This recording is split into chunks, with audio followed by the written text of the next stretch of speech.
Alors vous êtes souvent très nombreux à vous demander comment, très concrètement, un migrant aujourd'hui peut arriver sur le territoire français, comment fonctionnent les passeurs, quelles sont les filiales, comment est-ce qu'ils se rencontrent, comment ils vont opérer cette traversée de façon concrète. C'est très simple, nous, on a pu survoler en drone et suivre la rencontre entre des passeurs, des migrants.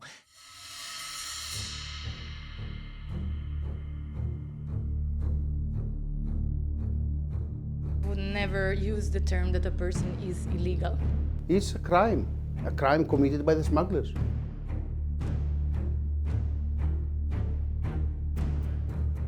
Une zone compliquée.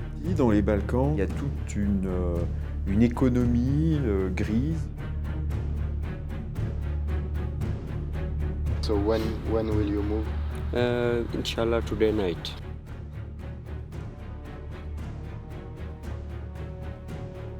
Aujourd'hui, l'état actuel du régime de Schengen n'est plus adapté à la réalité de la situation migratoire de l'Europe. Cela va affaiblir la civilisation européenne.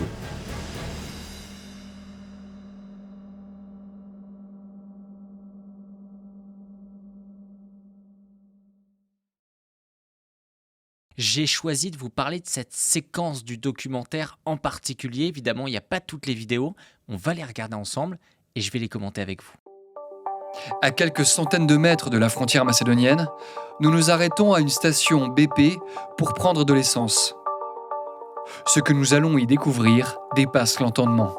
Alors déjà, il faut comprendre que là, on est entre la frontière entre la Macédoine du Nord et la Grèce. Donc là, on a appris qu'il y avait des migrants qui pouvaient traverser à ce moment-là. Et donc, on débarque dans cette station BP. BP, c'est un des plus grands géants pétroliers au monde. Ce que nous découvrons à l'intérieur de cette station essence est tout simplement le kit du migrant qui s'apprêterait à jouer une partie de ce jeu dangereux. Nous y trouvons des sacs à dos, des chaussures de marche, des réchauds ou encore toutes sortes de vêtements permettant d'affronter les difficiles conditions météorologiques de la région.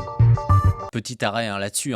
Imaginez, vous êtes sur une autoroute en France, vous voulez aller de Paris à Tours ou de Paris à Toulouse par exemple, et vous vous arrêtez sur une aire d'autoroute. À votre avis, est-ce que vous allez trouver des chaussures de marche, des tentes, des sacs de couchage, du but à gaz? Non, absolument pas. Et donc ça, en fait, cette station BP, pourtant reconnue dans une société pétrolière internationale aujourd'hui, son objectif, c'est très simple, c'est un point de ravitaillement pour les migrants. C'est connu comme tel et il y a tout l'attirage pour les migrants. Alors, on peut se demander, est-ce qu'on n'en rajoute pas un peu? Est-ce qu'il y a vraiment des migrants à côté? On va voir la réponse. Par la suite, nous comprendrons que cette situation n'est qu'une composante parmi d'autres du système bien huilé des passeurs qui organisent les traversées dans cette zone. Alors, on a effectivement rencontré des Afghans. Il y a un des Afghans, moi je survolais en drone parce qu'il pensait que c'était la police, donc il a couru sur certaines centaines de mètres, mais on a pu échanger avec ces deux Afghans, c'est passionnant. You paid someone? Yeah, I pay. Okay. Yeah, I pay like 500 for Greece to Serbia and Serbia to Bosnia 200, 300 euro. And how you find the money to pay them? Some guys he take cash. Some guys will pay the shop. I will pay for Serbia. I go by taxi, Macedonia. Okay. Some smuggling. Okay. I will pay 750 euro for Serbia, and Serbia to Bosnia like 400. For Bosnia to Slovenia like 1,200. Okay. Yeah. And so you told me the smuggler is a taxi? Yeah, some guys is smuggling inside the taxi. So when will you move? Inshallah today night. Bon, deux informations.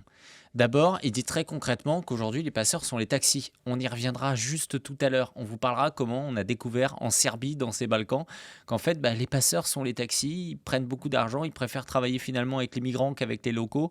Ça rapporte forcément beaucoup plus. C'est un vrai business. Et la deuxième information, c'est que ces Afghans sur lesquels on vient de tomber, ça fait 3 ans qu'ils attendent en Grèce. Ils ont récolté tout leur argent pour opérer la traversée, parce que effectivement, ça coûte cher.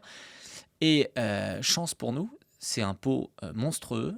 Ils ont prévu de partir ce soir. Donc nous, on se dit quoi? On se dit, on va aller se cacher, on va repérer les lieux, on va se planquer et on va essayer de voir cette rencontre entre les migrants, les passeurs et de les suivre en flagrant délit.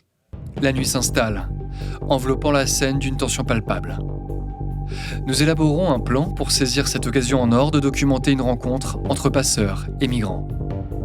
L'un d'entre nous est posté sur le toit du bâtiment abandonné pour y faire décoller notre drone. Un autre se trouve de l'autre côté de la route, dans un fossé, avec un point de vue directement sur la terrasse de l'hôtel, et le reste de l'équipe se tient prêt à venir nous récupérer en voiture. Oui, parce qu'il faut comprendre, et vous le découvrez dans ce documentaire, que l'hôtel juste en face du BP, il est un peu en cheville avec les passeurs, parce qu'on s'est rendu sur place, on est allé dans cet hôtel, il y avait des migrants pakistanais qui étaient là notamment, et donc on a demandé un café, on était avec notre caméra, on a demandé un café, ils ont dit « Ah ben non, mais on prend que du cash », on leur a dit « Mais on a du cash », ils ont dit « Bah du coup il n'y a plus de café », évidemment, ça les dérangeait qu'on soit sur place, on s'est dit « Il y a quelque chose de louche », et on va voir qu'en fait, en effet, la station BP, l'hôtel, tout ça, ça bosse de cheville. Après 2 heures d'attente, 2 hommes sont repérés en train de traverser l'autoroute à grandes enjambées depuis la station essence vers l'hôtel. Notre caméraman, posté à côté de ce dernier, est prévenu et quelques secondes plus tard, une dizaine de migrants se rassemblent dans l'ombre, échangeant à peine quelques mots à voix basse. L'établissement est complice et sert de point de rendez-vous. En somme, toute l'économie locale participe au business juteux de l'immigration illégale. L'attente est lourde. Ils s'apprêtent à traverser illégalement la frontière pour rejoindre la Macédoine du Nord. Alors évidemment, on vous le dit direct, pour l'instant, pas de policiers, pas de patrouille, pas Frontex. Ils s'élancent à 4, 6, 10, pour au final être en tout une quinzaine à quitter le parking de l'hôtel vers l'autoroute. Les migrants rejoignent les passeurs, leurs silhouettes se dessinant dans l'obscurité, tous convergeant vers un même objectif, la frontière. Notre équipe de journalistes, cachée à proximité, observe en silence. Nos caméras et notre drone filment l'intégralité de la scène. Vers 1h du matin, une voiture surgit. Ce sont les passeurs. Ils échangent quelques mots et le groupe s'achemine vers la frontière en passant discrètement à travers les sentiers, inconscients que nous sommes sur place. Ils avancent rapidement dans le noir, attentifs au moindre bruit. Donc ça, c'était fou comme séquence. C'était moi qui étais positionné en haut de l'immeuble avec le drone. Très difficile à suivre. Je regarde, j'essaie de repérer et d'un coup, effectivement, ce groupe qui passe. Et à ce moment-là, on se dit quoi ? On se dit, il faut le suivre. Donc on a suivi le groupe, on est arrivé jusqu'à un niveau de la frontière. On a suivi d'abord évidemment en voiture, il fallait faire très discrètement. Et en fait, on arrive devant un endroit où là, il y a un trou béant, il y a un trou géant. Je peux vous mettre une image qu'on peut faire défiler en même temps, où tout simplement, ces grilles sont coupées. Et ce qui est fou, c'est quoi ? C'est contrairement à ce qui se passe par exemple à la frontière hongroise avec Viktor Orban, lorsqu'on s'approche de la frontière hongroise, il y a les caméras, tout ça on est repéré, tout de suite il y a une voiture de police qui arrive avec les militaires, ils vous disent vous n'avez pas le droit d'approcher. On avait été interpellé également à la frontière gréco-turque, ça déconne pas là-bas. En revanche, là-dessus, que les migrants partent de la Grèce vers la Macédoine du Nord, ça ne dérange pas les Grecs. Pourquoi ? Parce que les Grecs, ils ne veulent pas garder les migrants chez eux. Donc évidemment, ils ne vont pas opérer de contrôle. Donc là, on est à 500 mètres du poste de contrôle aux frontières et pas un seul policier de Frontex. Alors que nous, journalistes, on a les infos. Quand on arrive à cet endroit-là, tout est coupé, les grilles, etc. Ça n'a pas été repositionné. C'est un passage, c'est classique. On l'appelle The Game là-bas. Alors ensuite, on a fait quelque chose d'un peu intéressant. Alors regardez vraiment, parce que là on prend quelques vidéos ensemble de React, regardez ce documentaire dingue qui vous explique tout. Il y a encore plus d'images sur Frontières Plus, sur le site frontiermedia.fr, sur l'application mobile de Frontières. C'est super important si vous parlez d'immigration, de comprendre, que vous êtes de gauche ou de droite, de comprendre ces images du terrain. Là je vais vous montrer notre séquence, c'est intéressant et je vous raconterai les backstage après. Notre équipe se scinde en deux pour couvrir la traversée du côté de la Macédoine du Nord. Une fois arrivés côté macédonien, une de nos sources nous indique un rond-point situé à quelques dizaines de mètres de la frontière et à proximité immédiate de la route principale. Ce rond-point correspondrait à un des lieux de rencontre entre les migrants qui viennent de traverser la frontière depuis la Grèce et leur deuxième passeur qui les récupère après leur traversée illégale. Alors, ce que je vous explique dans ce documentaire, c'est que c'est très pratique. C'est bien organisé. C'est-à-dire qu'il y a des routes, il y a des grands axes. C'est super important. D'ailleurs, il faut noter que ces routes, en général, sont en très bon état. Pourquoi ? Parce que dans les Balkans, ce sont des pays qu'on aspire à intégrer un jour dans l'Union européenne. Donc, qu'est-ce qu'on fait ? Aussi, on fait beaucoup d'échanges économiques. D'abord, avant l'intégration européenne, c'est l'échange économique. Et pour ça, il faut des routes. C'est le principe de base que connaissaient les Romains. Et donc, qu'est-ce qu'on fait ? On finance énormément de routes. Donc, les routes sont géniales. Donc, les migrants, ils peuvent prendre ces routes et aller de capitale en capitale. Et donc, dans cet endroit, on a une autoroute et on découvre un rond-point à côté. On se demande d'ailleurs à quoi il sert. On a presque l'impression qu'il a été créé uniquement pour ces migrants. Ce qui fait quoi ? Ce qui fait que ce rond-point, les migrants peuvent y attendre et le passeur, il a juste à sortir de l'autoroute en moins d'1 minute. Il prend les passeurs, puis il monte sans contrôle. Autoroute, très peu de contrôle, jusqu'à la prochaine capitale. Et ce qui est important de souligner à ce moment-là, c'est que le passeur qui prend en charge les migrants, c'est un passeur qui, pour le coup, n'est pas le même que celui qui était en Grèce. Ils se chevauchent, souvent ce sont des locaux. Ce n'est pas une énorme organisation. En revanche, qu'est-ce qui se passe ? Et ça, on le montre. On peut vous mettre les images un petit peu de cette carte où on peut voir, ils échangent sur Telegram, on voit tous les différents points sur lesquels ils peuvent aller, repérer les endroits, avoir les contacts des gens, les liens PayPal pour payer, etc. Ils savent, c'est un peu le chemin de Compostelle, ils savent quelle étape avancer. Le premier jour, aux alentours de 5h du matin, nous nous rendons à proximité de ce rond-point. Comme d'habitude, l'un d'entre nous se poste en haut de la colline qui surplombe la zone pour dégainer notre drone, tandis que l'autre reste posté en amont afin de donner le signal. Malheureusement, après plusieurs heures d'attente dans le froid, aucune traversée illégale n'est observée. Vous inquiétez pas, on va la voir très prochainement, mais c'est souvent ça le boulot sur le parti de terrain que vous ne voyez pas dans l'aspect documentaire, c'est qu'il y a énormément d'attentes, il faut être très patient, il faut avoir confiance aussi dans les infos qu'on peut avoir. Nous décidons donc de nous y rendre à nouveau aux alentours de 17h, deuxième temps de la journée, pendant laquelle... Alors juste un petit arrêt, je suis désolé, mais vous voyez en face là, qu'est-ce que c'est ? C'est un casino. En fait, quand vous rentrez en Macédoine du Nord, c'est extraordinaire, il n'y a que des casinos. Pourquoi ? Il n'y a pas de clients, pas beaucoup de voitures autour. Nous, on a dormi dans ce casino 45 € la nuit, donc absolument pas cher, on n'est pas riche chez Frontier. Mais c'est quoi ? C'est du blanchiment d'argent. Il y a énormément de casinos en Macédoine du Nord, on a l'impression qu'il y a des riches, je ne sais pas où ils sont. Les migrants sont susceptibles de traverser la frontière. Arrivés sur place, nous mettons en place la même configuration et subissons la même attente. Quand tout à coup, alors que la nuit était tombée, une voiture arrive à toute vitesse sur le rond-point, s'arrête brusquement, pile en face de notre caméraman, et lâche 8 migrants avant de repartir en trombe. La voiture avait sans doute été repérée par la police, et pour ne pas être arrêté en flagrant délit, le passeur a décidé de lâcher le groupe dans la nature. Notre caméraman, allongé au sol dans les hautes herbes pour ne pas se faire remarquer, voit débouler ce groupe de migrants à 2 mètres de lui sans que ces derniers ne le remarquent. S'ensuit une course-poursuite dans un bosquet afin de ne pas perdre leurs traces, tout en écrivant à Eric pour qu'il puisse lancer le drone et capter cette scène rocambolesque. Mais rien ne va se passer comme prévu. Une équipe de garde-frontières est postée, elle aussi, dans la zone où nous nous trouvons, allongée dans les hautes herbes, et profite du moment où les migrants sortent du bosquet après l'avoir traversé pour sortir leur lampe torche en hurlant. Alors on les voit là, sur l'image, en fait ce sont des migrants, ils sont arrêtés, ils ont les mains derrière la tête et ils sont arrêtés par la police. Et comment ça s'est passé pour vous expliquer le backstage et après on va continuer de regarder. C'est que moi j'étais positionné en haut de cette colline. Il y a Pierre qui est sur place, le caméraman, qui en fait se retrouve au milieu des migrants, cachés parce qu'ils ont débarqué de façon extrêmement rapide. Et donc il m'écrit, il me dit c'est bon, il y a les migrants qui sont arrivés. Et moi, vu que la voiture elle s'est arrivée plus tôt et que ça allait plus vite, j'ai pas pu la repérer. Donc je me dis ok, je fais décoller le drone.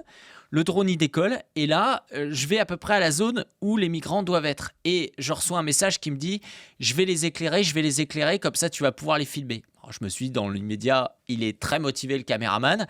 Donc j'attends, je baisse un peu le drone et d'un coup, je vois la lumière qui éclaire les migrants. Et donc je me dis, formidable le caméraman. Il a fait un boulot de dingue. Sauf qu'en fait, je réalise que ces migrants, ils sont les mains derrière la tête, etc. Donc en fait, ceux qui les éclairent, c'est pas mon caméraman.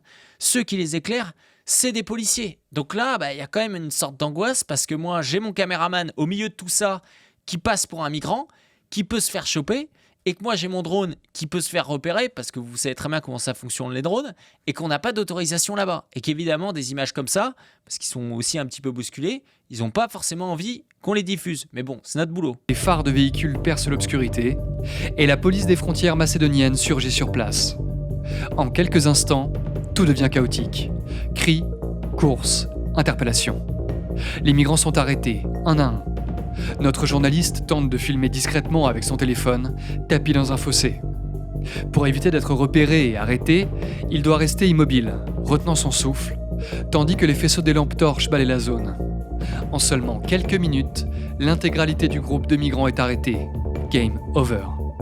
Nos 2 journalistes se retrouveront quelques dizaines de minutes plus tard, en bordure d'autoroute, après avoir échappé au radar de la police locale et des véhicules de Frontex.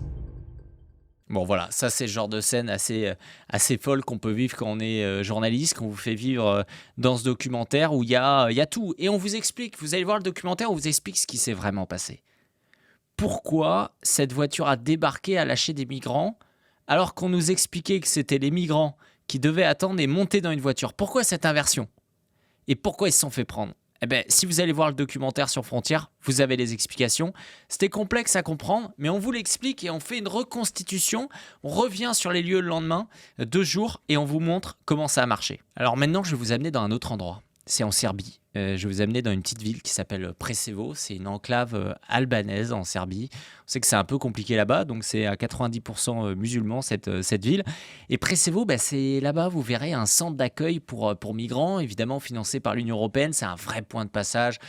Tous les gens qui sont spécialisés dans la lutte contre l'immigration illégale, ils connaissent Preševo aujourd'hui, ça c'est certain. Et donc on a voulu y aller sur place, on a voulu y aller. J'y suis allé 2 fois personnellement. Et là-bas, on a découvert ce qu'on a découvert également à Subotica.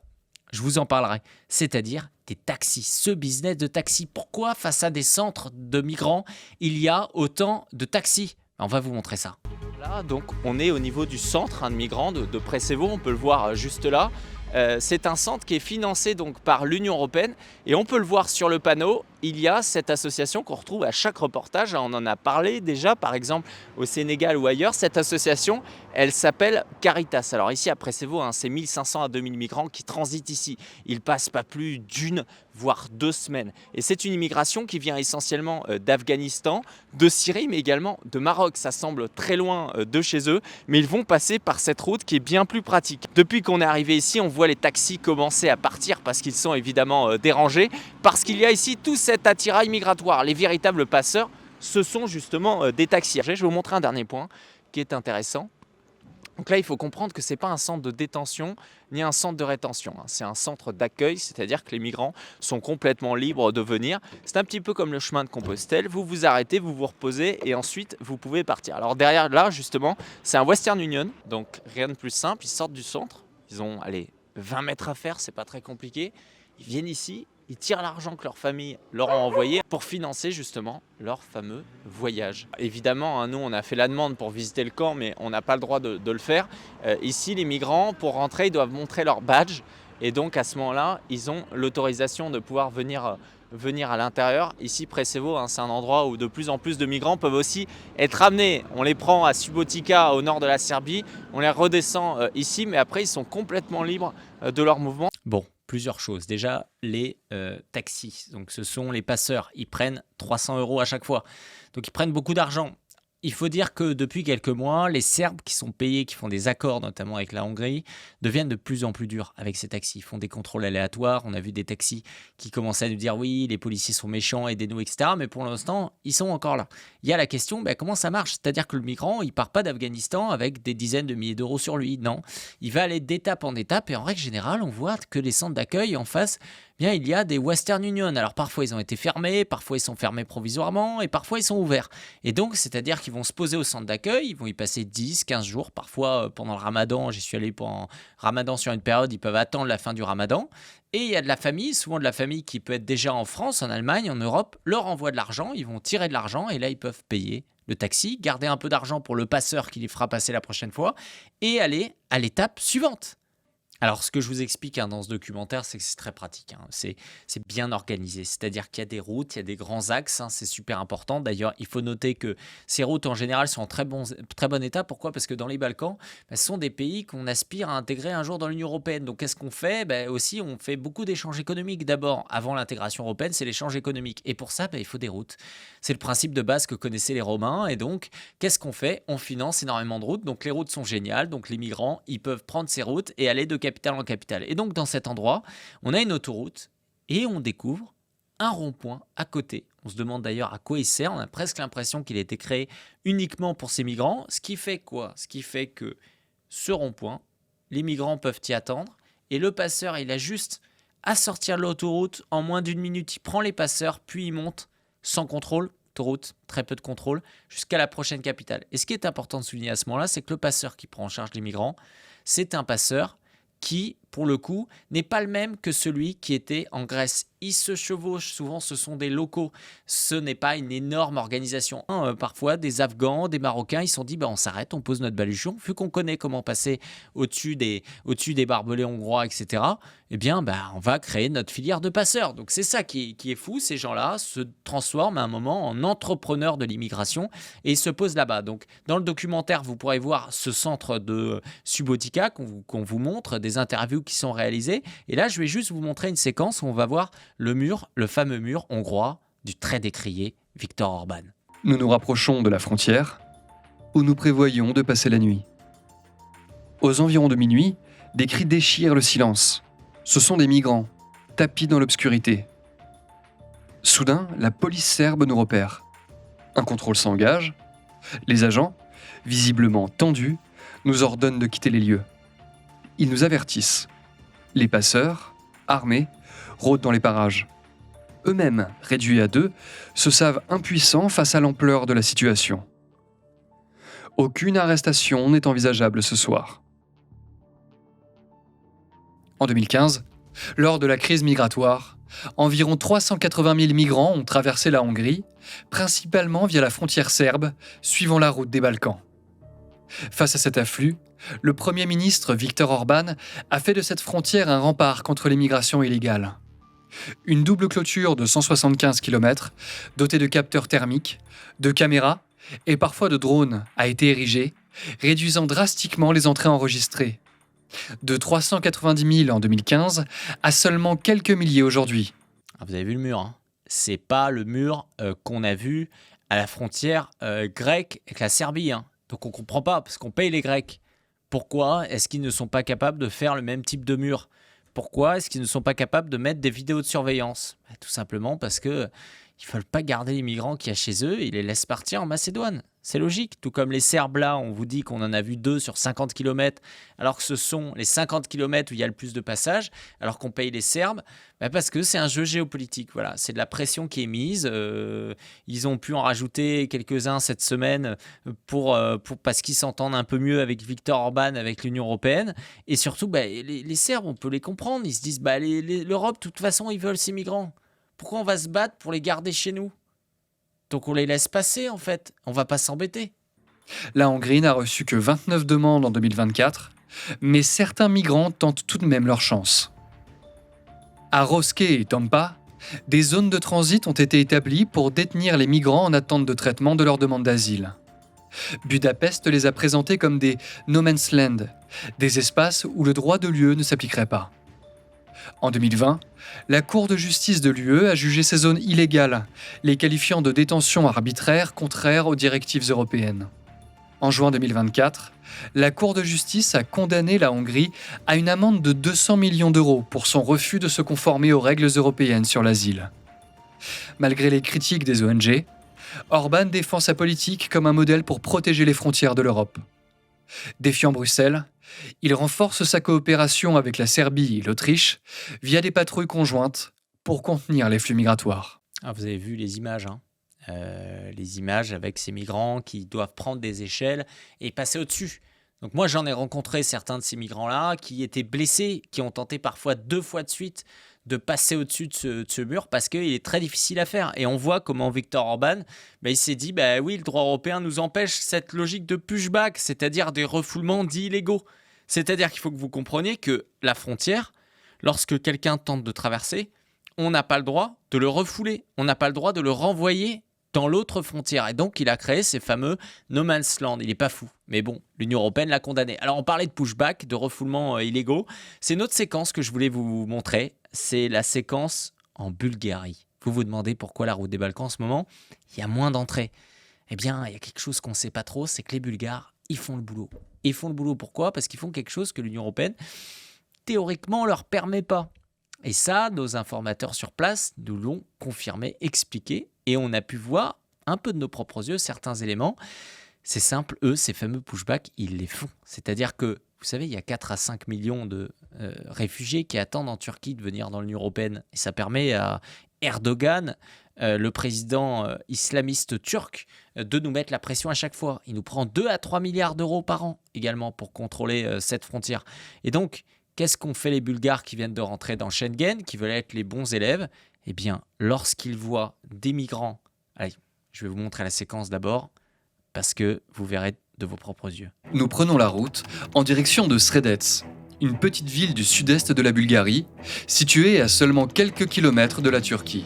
L'un de nos contacts nous a révélé une information troublante. Les autorités bulgares interceptent les migrants dans les forêts alentours pour les reconduire de force à la frontière turque quelques heures plus tard, à la tombée de la nuit ou au lever du jour. Et donc normalement, autour de 19-20 heures, mais également 7 heures du matin, ils prennent les migrants, ils les mettent dans les camions, des camions militaires bâchés, et ensuite ils prennent la route, on a 1 heure de la frontière, et ils les mettent de l'autre côté, côté frontière turque. Ces opérations, on les appelle des pushbacks. Elles permettent à la police bulgare de gérer elle-même ses frontières et d'éviter une potentielle intervention de Frontex qui entraînerait le maintien sur le territoire européen de ces clandestins. Nous apprenons même que les autorités bulgares ont pour habitude de donner des indications erronées aux équipes de Frontex en les désorientant, de sorte à pratiquer ces pushbacks plus librement. En définitive, l'Agence européenne de garde-frontières n'est que très rarement, si ce n'est jamais, confrontée aux migrants dans cette région. Ce phénomène fait également écho aux témoignages des migrants marocains que nous avions rencontrés à Belgrade. Ah oui, donc faut comprendre, Frontex qui est censé être là pour protéger nos frontières, la meilleure façon que les Bulgares ont, et souvent d'ailleurs les polices locales, pour empêcher les migrants de rentrer, c'est d'abord de dire à Frontex, ne soyez pas là sur les chemins où on va voir les migrants. Parce que sinon, ça les met dans la merde, pardonnez-moi l'expression. C'est-à-dire que les Frontex, souvent, ils sont obligés de répertorier, il y a toutes les règles de droit, l'humanitaire, etc. Et les policiers locaux, ça les emmerde. Et donc, ça leur permet, qu'est-ce qu'ils font ? Ils vont dire ce qui fait que, aujourd'hui, les gens de Frontex, ils ne voient pas de migrants là-bas. Donc, c'est ce qui fait que les chiffres, ils sont aussi bas. Et les migrants que les Bulgares chopent à la frontière, ils ne sont pas enregistrés puisqu'ils sont renvoyés après. Alors, il faut préciser quand même quelque chose, parce que certains pourraient critiquer.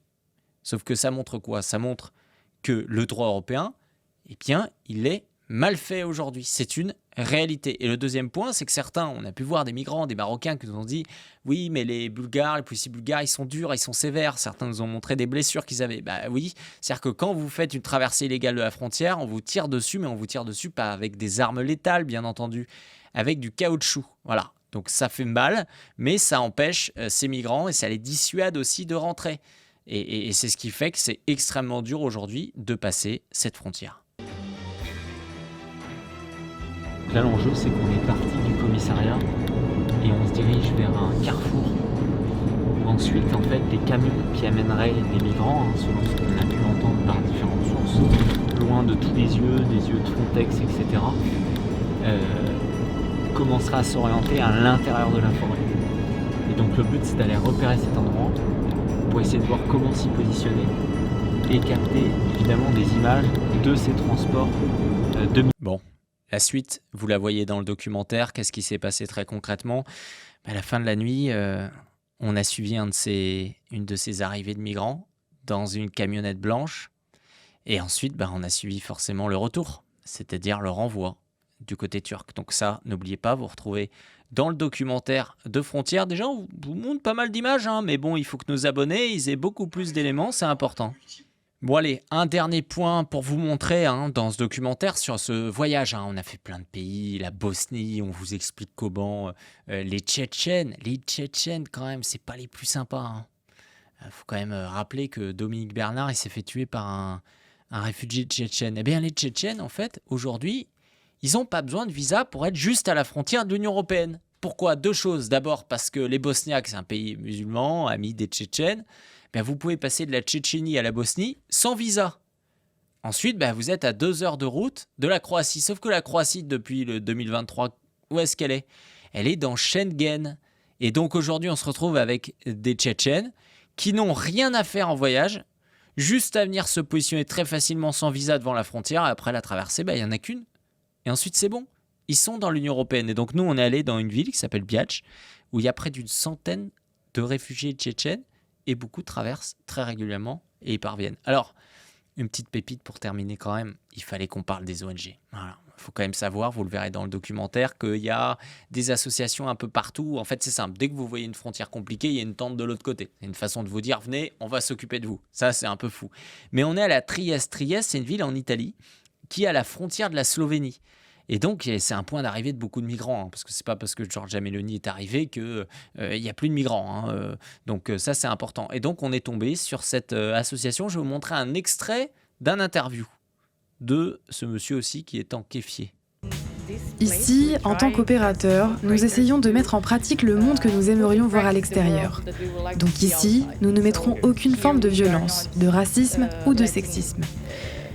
Nous essayons de le faire entre nous, en tant que collègues, mais nous essayons aussi de transmettre cela aux gens, bien sûr. Mon point de vue est que je n'utiliserai jamais le terme de personne illégale.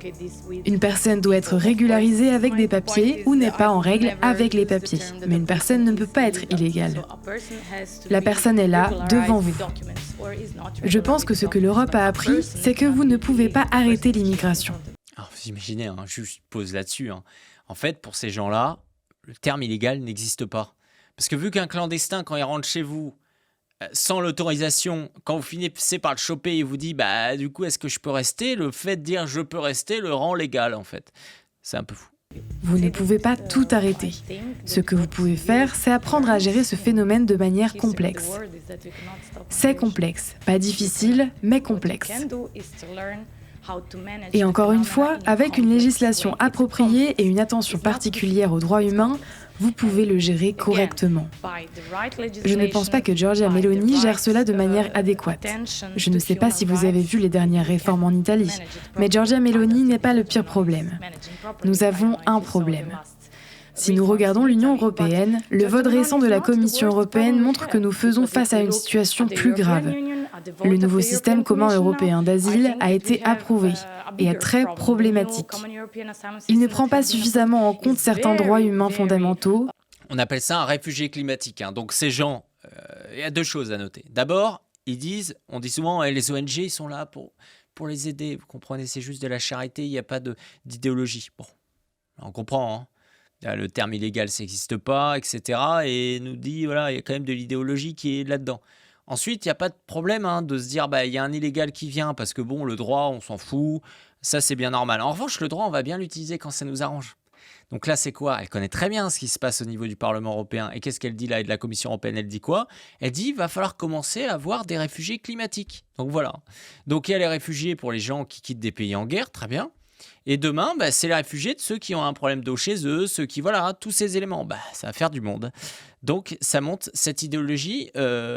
Regardez le documentaire, on vous plonge, on vous montre cette ONG. Évidemment, l'ONG est financée par qui ? Par Generali, un des plus grands assureurs européens. Voilà, on vous parle souvent de l'argent européen, mais cet assureur, c'est un assureur privé, Generali. Peut-être que vous souscrivez aujourd'hui à Generali. Voilà ce qu'il finance aujourd'hui. Donc, chers amis, c'est un documentaire qui est vraiment génial, mais vraiment génial. C'est ce qui n'a jamais été fait auparavant. Rappelez-vous, il y a eu un premier épisode déjà de 70 minutes sur les îles Canaries, où je vous amène des îles Canaries, au Sahara en Mauritanie, on vous parle de la corruption, puis au Sénégal, et on vous montre un passeur, Abdoulaye. Et je vais vous montrer un petit extrait d'Abdoulaye pour vous faire plaisir, pour vous montrer un petit peu toute la force qu'il dit. Le deuxième épisode, donc ça, c'est les Balkans, The Game, qui est vraiment... En plus, c'est une bonne heure et demie, c'est immersif, c'est passionnant, c'est intéressant. Donc, regardez. Toute personne qui parle d'immigration doit avoir regardé ce documentaire. Alors évidemment, pour regarder ce documentaire, il faut s'abonner.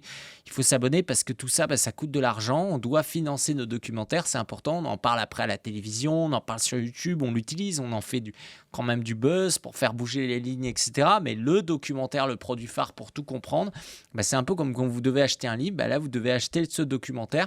Abonnez-vous, il y a plein d'autres documentaires sur la plateforme, sur l'Argentine de Javier Milei. Il y a une série qui a été réalisée par Jordan. Il a fait des vidéos géniales sur cette chaîne YouTube pour l'expliquer. Il y a des podcasts, il y a des séries d'histoires avec Julien Girard. Il y a un documentaire sur la France Insoumise qui arrive. Bref, c'est génial.